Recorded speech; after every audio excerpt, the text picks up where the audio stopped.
कौन आपण भी बासी रुटी को फिंगी दियंती कि?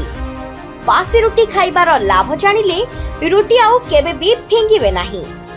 बंधुगण, आमे समस्ते प्रायतः राति रे खाइबा पई रुटी प्रस्तुत करिथाउ। खाइ सारिबा परे अनेक समय रे किछि रुटी बळी जाई थाए। सकाळ को जहा बासी रुटी होई जाई थाए। किछि लोक सेही बासी रुटी को गाय को एवं कुकुर को खाइबा को दियंती। हेले बंधुगण, आज आमे आपनको बासी रुटी खाइबार जो आश्चर्य करदेवा बळे फायदा विषय रे कहिबा को जाउछु। ताहा सुनिबा परे आपण आ राति रे बळी जाइतिबा बासी रुटी को केबे भी फोपाडिबे नाही। बंधुगण, आजिकाली बहुत लोकंक ठारे मोटापण भली समस्या देखिबा को मिलुछि। जो समस्या की पूर्व काल रे लोकंक ठारे प्रायतः देखिबा को मिलु नथुला, कारण से माने राति रे रहि जाइतिबा बासी रुटी को सेवन करुथिले, जहा द्वारा तांका पेट सुस्थ रहिबा सहित बड़ पेट मध्य हेउ नथुला।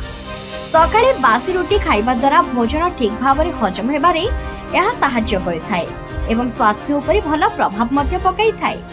तेबे बासी रुटी को जेमिति इच्छा सेमिति खांतु नाही। यहा को छोट छोट खंडरी चिरी क्षीर रे पकाई खाइबा उचित। सकाळे एही परि भाबरे बासी रुटी को खाइबा द्वारा शरीर को बहुत लाभ मिलिथाय। बासी रुटी खाइबा द्वारा केबे भी पेट जनित समस्या देखा दिए नाही एवं पूरा दिनटी आपणकर शरीर ऊर्जा रे भरपूर रही थाए।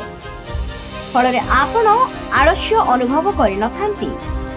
ब्लड प्रेशर रोगी माननकु बासी रुटी खाइबार लाभ मिलिथाय। प्रतिदिन क्षीर रे बासी रुटी खाइबा द्वारा ब्लड प्रेशर नियंत्रण रे रही थाए और एथि संबंधित समस्त समस्या दूर होई थाए। बासी रुटी डायबिटीज रोगींक पई मध्य औषध भली कार्य करिथाय। एहा द्वारा सेमानंकर ब्लड सुगर मध्य नियंत्रण रे रहिथाय। अधिक दुर्बल पतला थिबा लोक एवं सबबेले रोग रे पडुथुबा लोकंक पई मध्य बासी रुटी बेस भल होइथाय। एहा द्वारा शारीरिक शक्ति बढ़िबा सहित रोग प्रतिरोधक शक्ति बढ़िथाय। Bureau report 24 news Odia.